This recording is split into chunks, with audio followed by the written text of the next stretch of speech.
Hi every one. ഇന്ന് നമ്മൾ part 2 ആണ് ഡിസ്കസ് ചെയ്യുന്നത്, മൊഡ്യൂൾ 2-ലെ. സോ നമ്മൾ ഹൂക്സ് ലോ വരെയായിരുന്നു സ്റ്റോപ്പ് ചെയ്തത്. ഇനി ഇതിലൊരു പോയിൻറ്റും കൂടെ പറയാൻ പറ്റിയിരുന്നു. ഇവിടെ നമുക്കറിയാം സ്ട്രെസ് എന്ന് പറയുന്നത് ഡയറക്റ്റ്ലി പ്രൊപ്പോർഷണൽ ടു സ്ട്രെയിൻ ആണ്. സോ പ്രൊപ്പോർഷണാലിറ്റി സിമ്പിൾ ഒഴിവാക്കാൻ വേണ്ടി നമ്മളൊരു കോൺസ്റ്റൻറ്റിനെ കൊണ്ടുവന്നു. That is E, capital letter E, which is known as Young's modulus or modulus of elasticity, where E is equal to sigma by E. ഇത്രയും കാര്യം Hooke's law ചോദിച്ചു കഴിഞ്ഞാൽ എഴുതണം. എന്താണ് സ്റ്റേറ്റ്മെൻറ്റ് ചെയ്താൽ ഈ ഒരു ഇക്വേഷൻ ചെയ്താൽ പിന്നെ ഗ്രാഫും കൂടെ വരയ്ക്കാം. ഓക്കെ,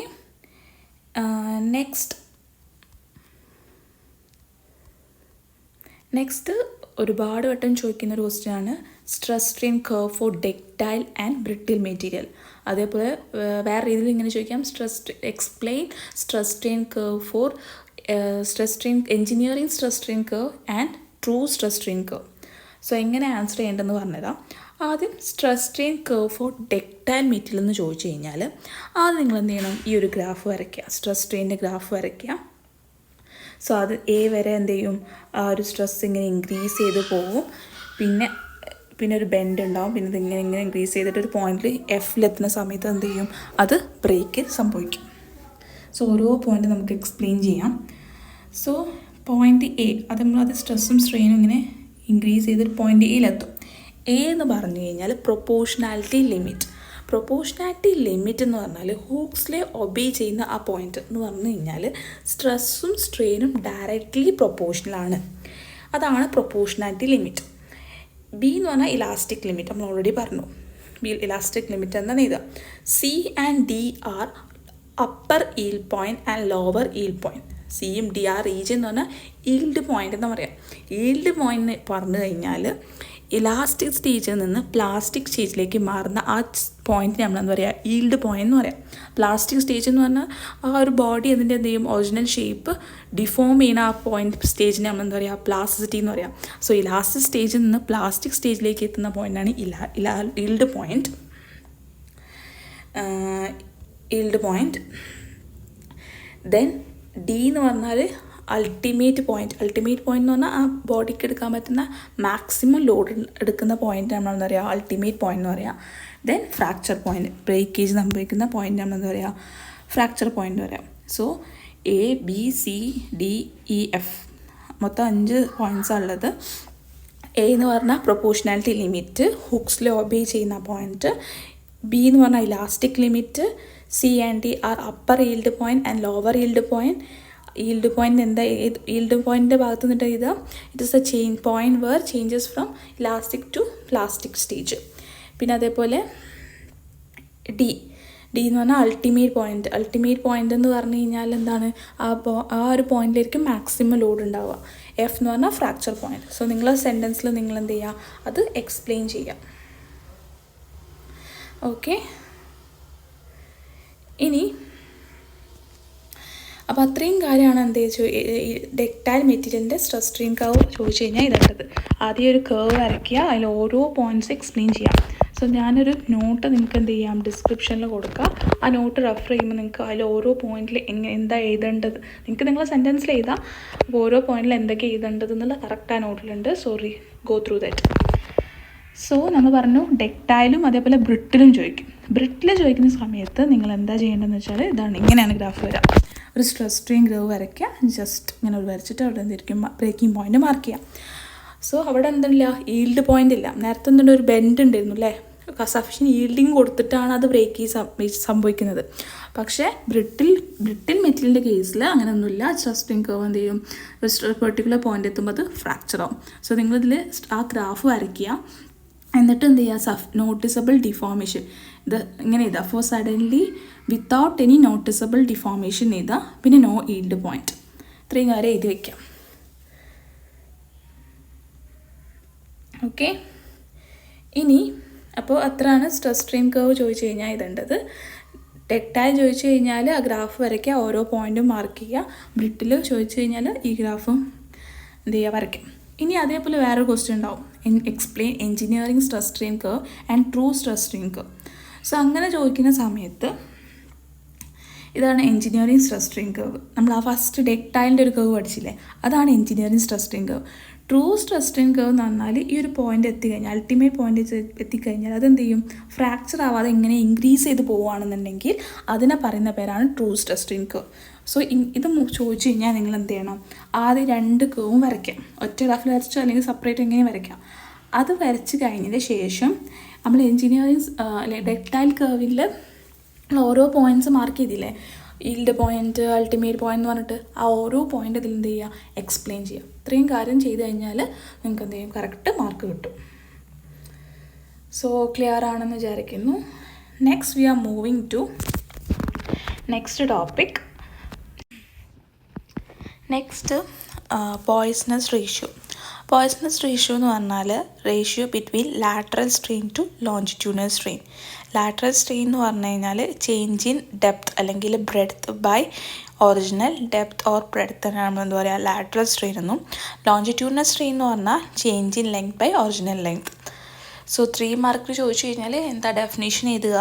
പിന്നെ അതേപോലെ mu is equal to lateral strain by longitudinal strain. Then where lateral strain is equal to delta D by du, longitudinal strain is equal to delta L by L. Next one, generalized Hooke's law. Generalized Hooke's law അല്ലെങ്കിൽ Hooke's law in 3 dimensions എന്ന് ചോദിച്ചു കഴിഞ്ഞാൽ നിങ്ങൾ എഴുതേണ്ടത് first അതിൻ്റെ എന്ത് ചെയ്യുക, definition എഴുതാം. The component of stress acting on a body are related to the component of strain. The equation relating component of stress and strain is called constitutive equation or generalized Hooke's law. Generalized Hooke's law എന്ന് പറഞ്ഞാൽ സ്ട്രെസ്സും സ്ട്രെയിൻ്റെയും components connect ചെയ്യുന്ന ഒരു equation നമ്മൾ എന്ത് പറയാം, generalised Hooke's law എന്ന് പറയാം. ജനറലൈസ്ഡ് ഹൂക്സ് ലോ അല്ലെങ്കിൽ ഹൂക്സ് ലോ ഇൻ 3 ഡയമെൻഷൻ ചോദിച്ചു കഴിഞ്ഞാൽ നമ്മൾ എന്ത് ചെയ്യണം, ഈ ഒരു കാര്യമാണ് എഴുതേണ്ടത്. സോ ആദ്യം ഡെഫിനേഷൻ എഴുതാം.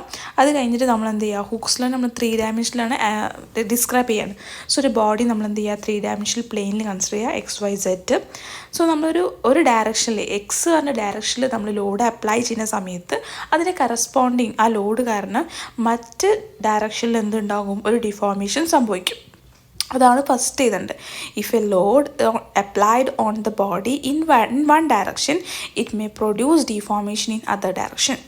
സോ അത് കഴിഞ്ഞ് നമ്മൾ ഇങ്ങനെ ഈ ഒരു ഫോഴ്സ് അപ്ലൈ ചെയ്യുന്ന സമയത്ത് അവിടെ എന്തുണ്ടാവും, സ്ട്രെസ് ഡെവലപ്പ് ചെയ്യും. ഈ സ്ട്രെസ് കാരണം അവിടെ എന്തുണ്ടാവും, സ്ട്രെയിൻ ഉണ്ടാവും. ഈ ലോഡ് കാരണം അവിടെ ഒരു സ്ട്രെയിൻ ഡെവലപ്പ് ചെയ്യും. സോ എക്സ് ഡയറക്ഷനിൽ ഉണ്ടാകുന്ന സ്ട്രെയിൻ നമ്മൾ റെപ്രസെൻറ്റ് ചെയ്യുക സിഗ്മ XX/E. ഈ ഒരു എക്സ് ഡയറക്ഷനിൽ ഉണ്ടാകുന്ന സ്ട്രെയിൻ കാരണം കറസ്പോണ്ടിങ് വൈയിലും സെഡിലും എന്തുണ്ടാവും, ആ സ്ട്രെയിന് എഫക്റ്റ് ഉണ്ടാവും. ദാറ്റ് ഈസ് വൈയിലുണ്ടാവുന്ന സ്ട്രെയിൻ എന്ന് പറയുന്നത് -μ/σ XX/E, സെഡിൽ -μ/σ XX/E.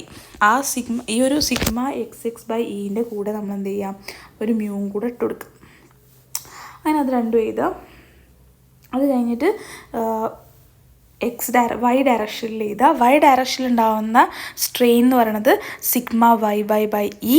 സോ കറസ്പോണ്ട്ലി എക്സിലും സെഡിലും എന്തുണ്ടാകും, അതിൻ്റെ എഫക്റ്റ് ഉണ്ടാവും. സോ നമ്മൾ എന്ത് ചെയ്യുക, -μ σ/Y/E -μ σ/Y/E.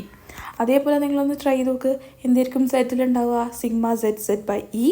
കറസ്പോണ്ടിങ്ലി വൈയിലും എക്സിലും എന്തുണ്ടാവും, അതിൻ്റെ എഫക്റ്റ് ഉണ്ടാവും. സോ ഇത്രയും കാര്യങ്ങൾ എന്ത് ചെയ്യുക, എഴുതി വയ്ക്കാം.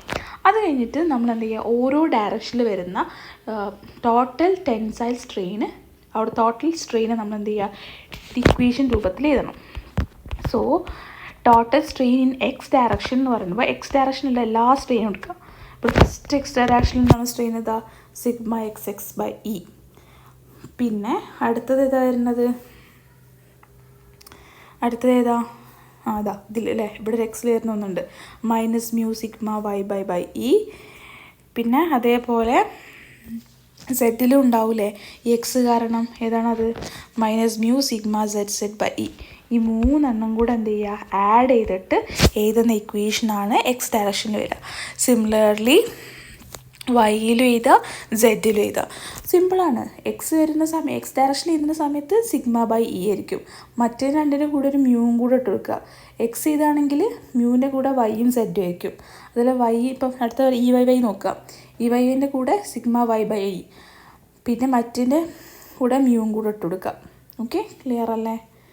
സോ ഇക്വേഷൻ എന്ത് ചെയ്യുക, 3 ജനറലൈസ്ഡ് ഹൂക്സ് ലോ ചോദിക്കുന്ന സമയത്ത് ഈ ഒരു 3 ഇക്വേഷൻ എഴുതുക. ആദ്യം ആ ഒരു ഫിഗർ വരയ്ക്കുക, എന്താണ് ജനറലൈസ്ഡ് ഹൂക്സ് ലോ എന്ന് എഴുതുക. അത് കഴിഞ്ഞിട്ട് ആ 3 ഇക്വേഷൻ്റെ വന്നത് എങ്ങനെ എഴുതുക, അത് കഴിഞ്ഞിട്ട് ഈ total strain in X direction, Y direction, Z direction, ഇത്രയും കാര്യങ്ങൾ എന്ത് ചെയ്യുക, എഴുതി വയ്ക്കുക. ഇനി ഇതിൽ ഇമ്പോർട്ടൻ്റ് ആയിട്ടുള്ളതാണ് ഈ റിലേഷൻഷിപ്പ്. ഈ റിലേഷൻഷിപ്പ് ജസ്റ്റ് അതിൻ്റെ എന്താണെന്ന് ഡെഫിനിഷൻസ് പഠിച്ചു വയ്ക്കുക. ഇനി ചിലപ്പോൾ ഇങ്ങനെ ആയിരിക്കും ചോദിക്കുക, റിലേഷൻ ബിറ്റ്വീൻ ഇലാസ്റ്റിക് കോൺസ്റ്റൻറ്റ്. അപ്പോൾ നിങ്ങൾ എന്ത് ചെയ്യണം, ഓരോ അതിന് ഓരോ ഡെഫിനിഷൻസും കൊടുക്കുക, ആ റിലേഷനും കൊടുക്കുക. So first one, modulus of elasticity. നമ്മൾ ഓൾറെഡി പറഞ്ഞു, എന്താ, axial linear stress by linear strain, അല്ലെങ്കിൽ axial stress by axial strain നമ്മളെന്താ പറയുക, മോഡുലസ് ഓഫ് ഇലാസ്റ്റിസിറ്റി അല്ലെങ്കിൽ യങ്സ് മോഡുലസ് എന്ന് പറയാം. ഇനി അടുത്തതാണ് മോഡുലസ് ഓഫ് റിജിഡിറ്റി അല്ലെങ്കിൽ ഷിയർ മോഡുലസ് എന്ന് പറയുന്നത്. It is the ratio between shear stress to shear strain. Modulus of rigidity വരുമ്പോൾ എന്താണ്, ഷിയറാണ് വരുന്നത്, shear stress to shear strain. Last one bulk modulus എന്ന് പറയുന്നത് direct stress by volumetric strain. ഇതിൻ്റെ പ്രോബ്ലംസും ചോദിക്കും കേട്ടോ. ഇനി ഇതിൻ്റെ റിലേഷൻസാണ്, നമ്മൾ ഓരോന്നും പറഞ്ഞു, ഇതിൻ്റെ റിലേഷനാണ് പറയുന്നത്. ഫസ്റ്റ് വൺ, കെയും ഇയും എന്ന് പറഞ്ഞാൽ കെ എന്താണ്, ബൾക്ക് മോഡുലസും അതേപോലെ മോഡുലസ് ഓഫ് ഇലാസ്റ്റിസിറ്റി കണക്ട് ചെയ്യുന്ന ഇക്വേഷൻ എന്താ, K is equal to E by 3 × 1 - 2 μ. അതേപോലെ ഇയും ജിയും എന്ന് പറഞ്ഞാൽ മോഡുലസ് ഓഫ് ഇലാസ്റ്റിസിറ്റിയും ബൾക്ക് മോഡുലസും കണക്ട് ചെയ്യുന്ന ഇക്വേഷൻ എന്താ, G is equal to E by 2 1 + μ. Then E is equal to 9 kg by 3k + t. ഈ 3 ഇക്വേഷൻസ് ചെയ്താൽ നിങ്ങൾ 3 മാർക്കിനാണ് ചോദിക്കുകയും ചെയ്യുന്നത്. ഇപ്പോൾ 3 മാർക്ക് നിങ്ങളോട് ചോദിച്ചു, write the relationship between E G and K. So ആദ്യം എന്ത് ചെയ്യുക, relation between K and E എഴുതുക. Then relation between E and G എഴുതുക. പിന്നെ 3 കൂടെ കണക്ട് ചെയ്യുന്ന ഈ ഒരു ഇക്വേഷൻ എഴുതുക. എന്നിട്ട് ഓരോ ടേംസ് എന്താണെന്നും കൂടെ എഴുതണം. ഇ എന്ന് പറഞ്ഞാൽ എന്താ, Young's modulus is equal to linear stress by linear strain. Then G എന്ന് പറഞ്ഞാൽ ബൾക്ക് മോഡുലസ് എന്ന് പറഞ്ഞാൽ എന്താ, shear stress by shear strain. അത് കഴിഞ്ഞിട്ട് കെ എന്ന് പറഞ്ഞാൽ ജി എന്ന് പറഞ്ഞാൽ മോഡുലസ് ഓഫ് റിജിഡിറ്റി, കെ എന്ന് പറഞ്ഞാൽ bulk modulus direct stress by volumetric strain. So ഇത്രയും കാര്യം എന്ത് ചെയ്യുക, എഴുതി വയ്ക്കാം. പ്രോബ്ലംസ് നമുക്ക് പിന്നെ ഡിസ്കസ് ചെയ്യാം. Next one, deformation of elastic body. Deformation of elastic ബോഡീൻ്റെ ഇക്വേഷൻ എന്ന് പറയുന്നത് delta L is equal to PL by AE, where P is the load, L is the length, A is the area, E is the modulus of elasticity. So deformation by elastic body is delta L is equal to PL by AE. Next, an important ആയിട്ടുള്ള പാർട്ടാണ് expression for extension of tapered rod of length L tampering from D to D when loaded by an axial load force P.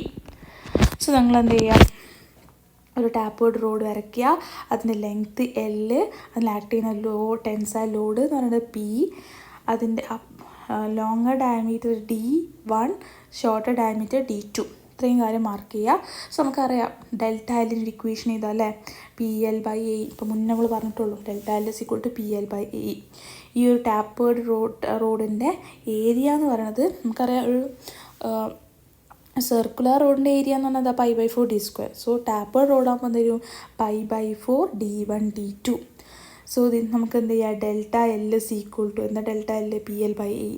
P നമ്മുടെ പീനൊരു വ്യത്യാസമില്ല, delta L is equal to P. അതേപോലെ ഇത് L ഇവിടെ എൻ്റെ സ്ഥാനത്ത് എന്തിട്ട് കൊടുക്കുക, π/4 d1 d2 E. സോ നമ്മൾ റീറേഞ്ച് ചെയ്യുന്ന സമയത്ത് നമുക്ക് എന്ത് കിട്ടും, delta L is equal to 4PL by d1 d2. So clear ആണെന്ന് വിശ്വസിക്കുന്നു. ഇനി next one, thermal stress. Thermal stress എന്ന് പറഞ്ഞാൽ the stress induced in a body due to the change in temperature is called thermal stress. Temperature change കാരണം ഉണ്ടാകുന്ന സ്ട്രെസ്സിനെ നമ്മളെന്ന് പറയുക thermal stress. The thermal stress are set up in a body when the temperature of the body raised or lowered and body is not allowed to expand or contract freely. So അതിൻ്റെ equations note ചെയ്യുക, just പഠിക്കുക. Delta L എന്ന് പറയുന്നത് alpha into LT ആണ്. Alpha എന്ന് പറയുന്നത് coefficient of linear എക്സ്പാൻഷനാണ്. L എന്ന് പറഞ്ഞാൽ ലെങ്ത്ത്, T എന്ന് പറഞ്ഞാൽ temperature change. So delta L is equal to alpha LT. അതേപോലെ തെർമൽ സ്ട്രെയിൻ്റെ ഇക്വേഷനും പഠിക്കുക. ഡെൽറ്റ L/L ആണെന്ന് അറിയാം നമുക്ക് സ്ട്രെയിൻ എന്ന്. സോ ഡെൽറ്റ L നമ്മൾ ഓൾറെഡി എന്ത് ചെയ്തി, alpha LT by L. So substitute ചെയ്യുന്ന സമയത്ത് നമുക്ക് എന്ത് കിട്ടും? Alpha T. ഈ 2 ഇക്വേഷൻ പഠിച്ചാൽ മതി. മറ്റേ അടുത്ത സ്ട്രെസ്സിൻ്റെ ഇക്വേഷൻസ് നമുക്ക് എന്ത് ചെയ്യാം? പി ബൈ എ എന്ന ഇക്വേഷനിൽ ഇട്ട് കൊടുത്തു കഴിഞ്ഞാൽ നമുക്ക് എന്ത് ചെയ്യും? കിട്ടും. സോ ഈ ഫസ്റ്റത്തെ ഒരു ഇക്വേഷൻ മാത്രം പഠിച്ചാൽ മതി. Delta L is equal to alpha L T. ബാക്കി ഇക്വേഷൻ നമുക്ക് എന്ത് ചെയ്യാം? തെർമൽ സ്ട്രെയിൻ നമുക്ക് അറിയാം. സ്ട്രെയിൻ എന്ന് പറഞ്ഞാൽ എന്താ അറിയാം? Change in length by original length ആണ്. ചേഞ്ച് ഇൻ ലെങ്തിൻ്റെ ഇക്വേഷൻ നമുക്ക് ഓൾറെഡി അറിയാം. അതിൽ സബ്സ്റ്റിറ്റ്യൂട്ട് ചെയ്ത് കഴിഞ്ഞാൽ നമുക്ക് എന്ത് കിട്ടും? ആൽഫ ടി എന്ന് കിട്ടും. ആൽഫ എന്ന് പറയുന്നത് എന്താണ്? Coefficient of linear expansion.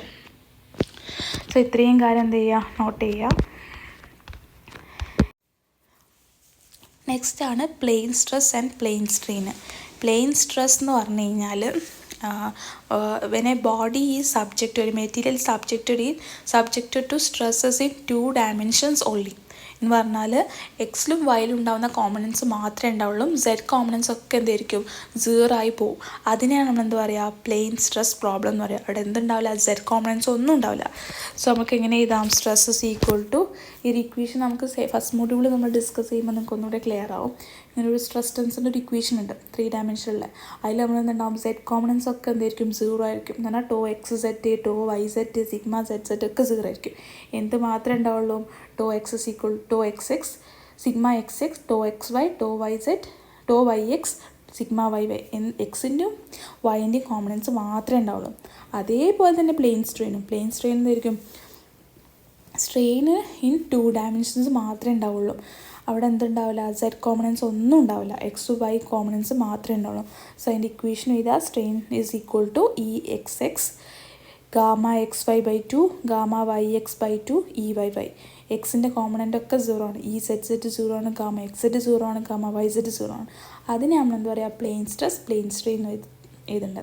So plane stress plane strain right note on plane stress plane strain എന്ന് ചോദിച്ചു കഴിഞ്ഞാൽ നിങ്ങൾ എഴുതേണ്ടത് ഫസ്റ്റ് എന്ത് ചെയ്യുക? A body, it is a stress in which body subjected to only in stresses in 2 dimensions.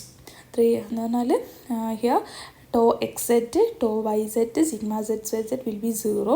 എന്നിട്ട് ആ plain സ്ട്രെസ്സിൻ്റെ equation എഴുതുക. അതേപോലെ സ്ട്രെയിൻ്റെ ഇക്വേഷൻ എഴുതുക. ഇത്രയേ ഉള്ളൂ. ഇത്രയും കാലം നിങ്ങൾ എന്ത് ചെയ്യുക? സെക്കൻഡ് മൊഡ്യൂളിൽ തിയറി നന്നായിട്ട് പഠിക്കുക. ഇതിൻ്റെ നോട്ട് ഞാൻ എന്ത് ചെയ്യാം? താഴെ ഡിസ്ക്രിപ്ഷനിൽ കൊടുക്കാം. സോ ക്ലിയർ ആയിട്ട് ഇരുന്ന് പഠിക്കുക. സോ ഇത്രയും സെക്കൻഡ് മൊഡ്യൂളിലെ തിയറി പഠിച്ചാൽ നിങ്ങൾ ഉറപ്പായിട്ട് നിങ്ങൾക്ക് എന്ത് ചെയ്യാം? മോസ്റ്റ് ഓഫ് ദ ക്വസ്റ്റ്യൻ നിങ്ങൾക്ക് എന്ത് ചെയ്യാം? അറ്റൻഡ് ചെയ്യാൻ പറ്റും. So thank you.